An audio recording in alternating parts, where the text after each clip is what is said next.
What's up guys, Maria here with Maria's Mobile Mechanics and welcome to the channel. Today I'm working on a 2016 Toyota RAV4 2.5 liters 4-cylinder engine XLE trim, and we are doing brake pads, and I'm just going to do a pad slapping because the rotors are perfectly fine. I'm trying to save the customer some money, and I was supposed to do a water pump, but customer just wants an OEM water pump, which I did call the dealership. They said they had it, and when I went there only to find that they don't have it, so they told me they will deliver it. It's nowhere to be seen. So definitely I'm just going to do a pad slapping for the customer and then we get going.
Hello viewers, so I just wrapped up the raffle. What's remaining right there, you saw me talking the wheels. What's remaining right now is just going to drive it, make sure the brakes are working perfectly fine, and then we'll let the customer know and they'll come pick the vehicle, and then stay tuned for a video on how to replace the water pump on this same car. So let me draw closer, I show you as to why we are going to replace the water pump. You can see all that pink, that's all coolant right there.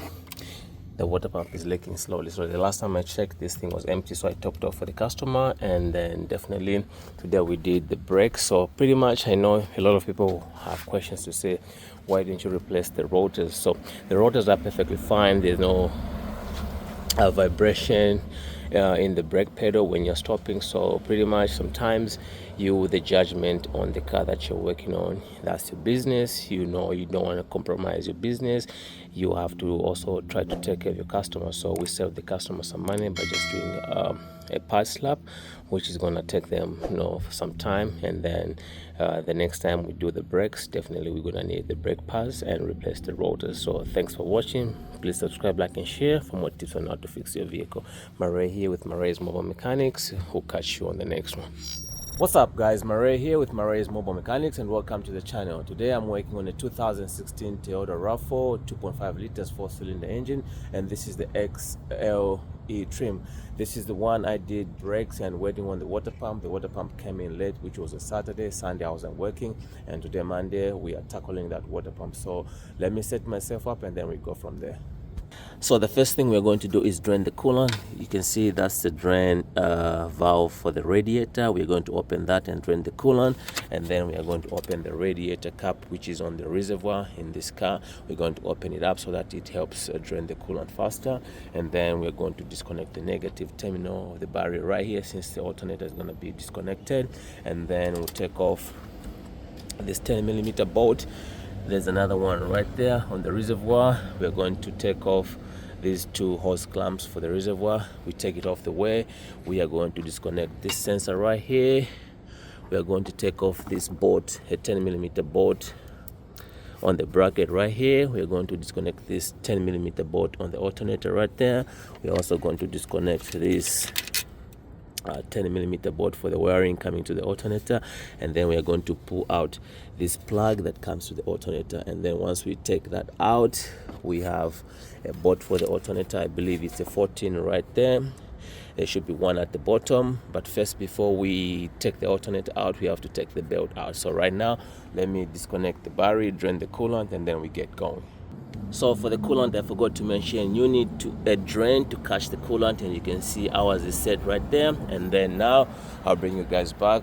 We start disconnecting a few things. We'll start with the battery and then we go from there.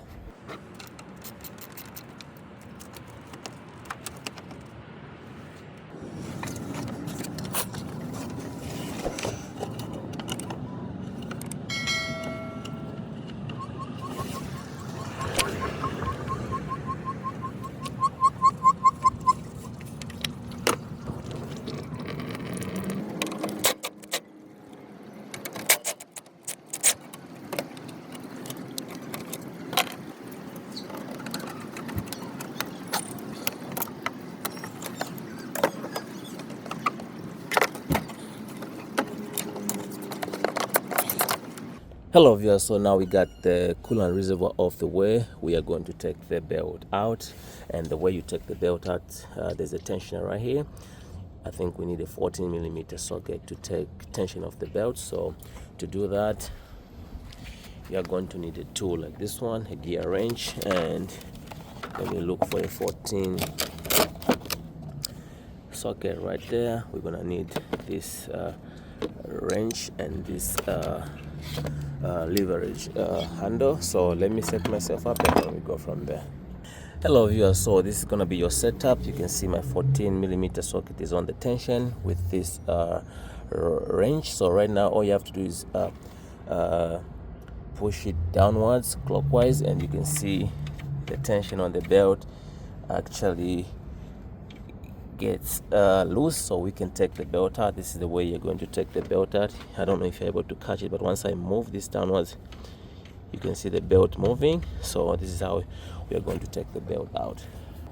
So after taking the belt out of its pulleys, this is the way it's going to come out, and we are going to inspect it. So the belt is fairly in a good condition, and the reason I took it out all the way is because I don't want any coolant to drip on the belt. So we'll put it on the side, and then right now I'm going to disconnect this 10mm bolt right here, this 10 right here, and we got the plug-in on the alternator right there. All you have to do is push on the tab and then pull it. So this is the way the setup is press and then pull. So I'll take off this 10mm bolt, this one right here, and then this 10mm bolt right here, and then we are going to have the wires to be a little bit loose, and then we can take the alternator out. There's a bolt right here, and there should be another one at the bottom. So let me do that and I'll bring you guys back.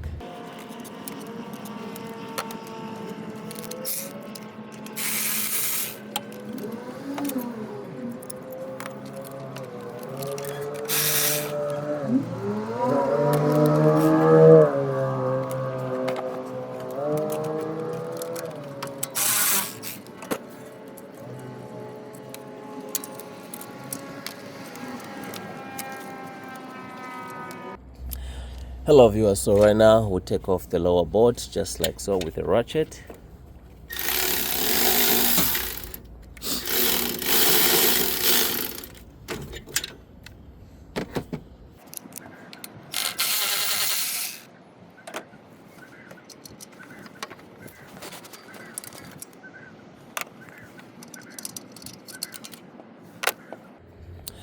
Hello viewers, so you can see after taking the two boards, your alternator is freely moving. You can see right now it's moving back and forth, but it's not coming off. So what we're going to do is we're going to grab ourselves a pry bar, and then we are going to pry it from there just gently, and then we are going to take it off.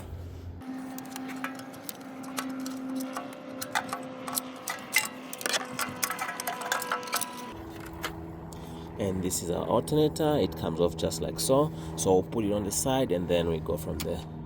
Hello viewers, so you can see our water pump is exposed. It's right here. This is the one right here. So what we are going to do is we have to take the tension out. We are going to use a 12mm ratcheting wrench to take the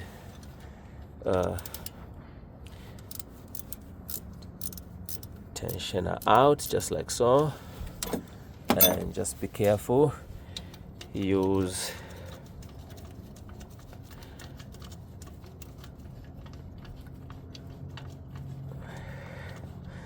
make sure you don't put in your socket because it's gonna get stuck on the frame of the body right here. So just use the wrench, loosen it, and then take it off by hand just like so.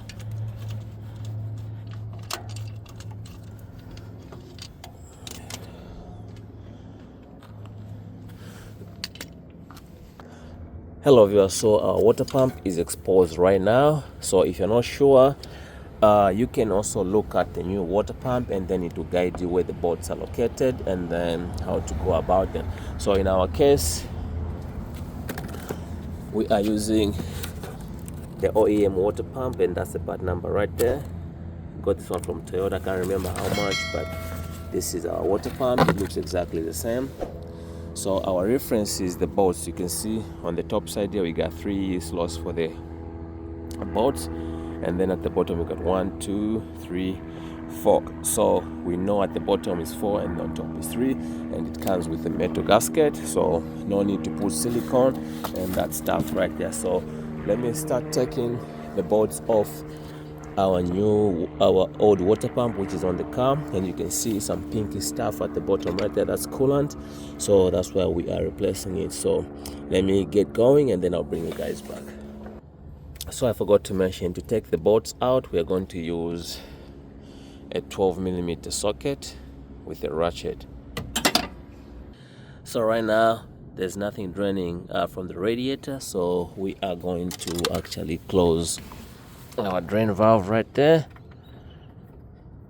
Make sure you close it super tight so that it doesn't leak. So the reason we are doing that is we are going to move our drain catch to the water pump side, because we took the we loosened the 4 bolts on top, and then we are going to jack up the vehicle on the right side, take off the front wheel and the plastic cover so that we can access the other bolts from the bottom. So let me do that and then I'll bring you guys back.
Hello viewers, so you can see again, this is the part number. We are using a Toyota OEM water pump, and that is the part number right there.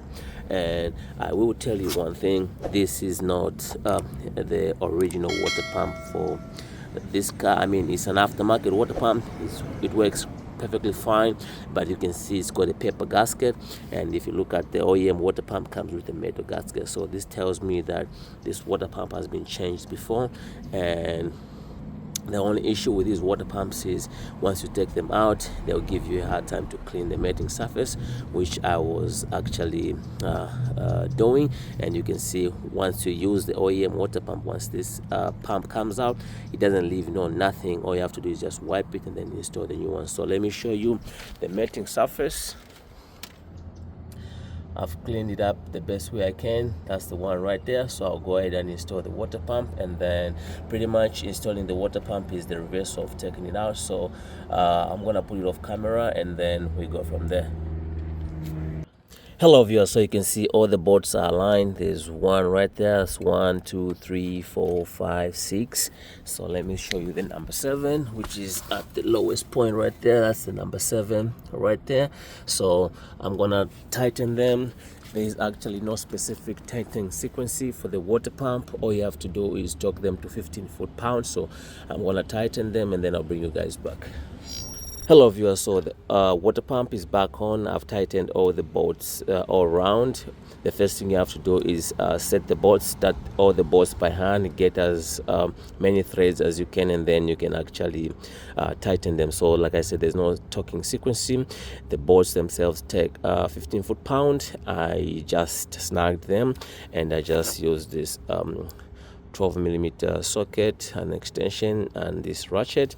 And the good thing is once you snag them, you can feel they stop moving. Just know that they are already there. So the water pump is on right now. I'm going to install the tensioner and then I'll bring you guys back.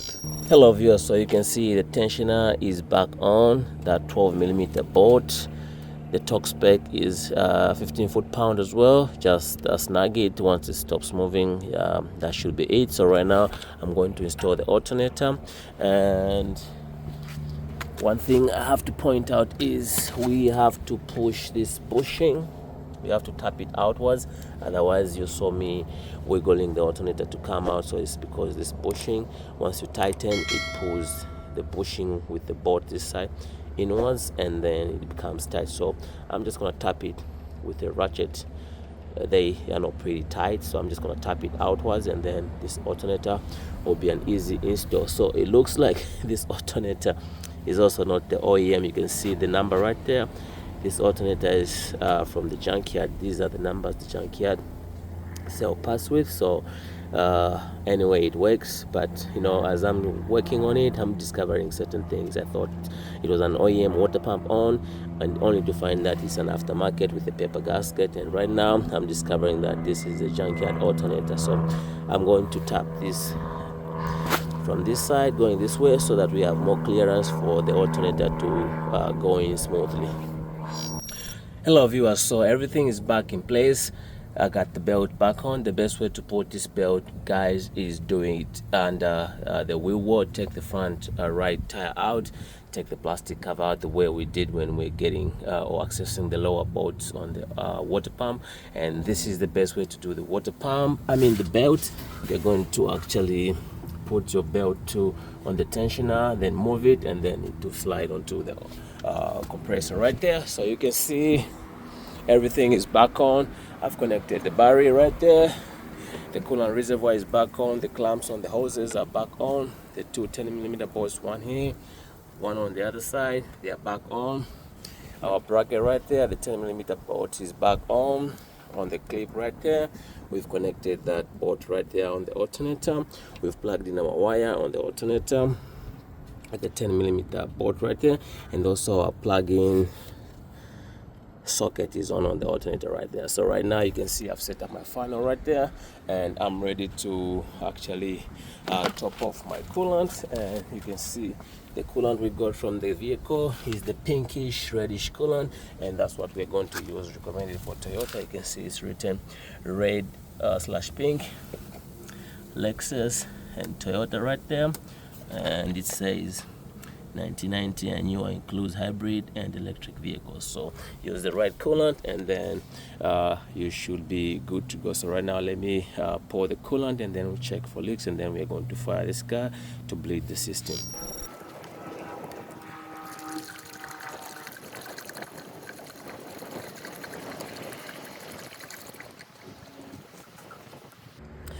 Hello viewers, so you can see right there we got our level on the full mark right there, you can see. And right now I'm going to check if I've got any leaks before I go any further. You can see there's nothing dripping, which means everything looks good. We are going to pour water to clean this coolant right there, and then just to wash away the other coolant, so that the one that was spilling when the water pump was being taken out, so that we clean it, so that we don't have that smell of coolant inside the vehicle. So let me do that, and then I'll bring you guys back.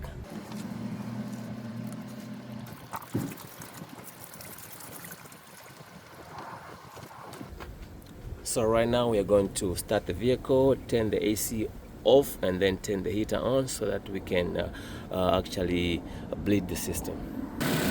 Hello viewers, so right now the car is running, just waiting to bleed the system right now. Pretty much that's what it takes to actually replace the water pump on a 2016 Toyota RAV4 2.5 liters 4-cylinder engine, and this is the XLE trim. So pretty much right now the AC is off inside the vehicle, the heater is up all the way to the high side, and then the AC is off. We're trying to bleed the cooling system. Once the fans kick in from here, that tells us that the cooling system has been blazed. So right now I'm just gonna wait, and then pretty much that's what it takes to replace that water pump on this Toyota RAV4. Thanks for watching. Please subscribe, like, and share for more tips on how to fix your vehicle. Marais here with Marais Mobile Mechanics.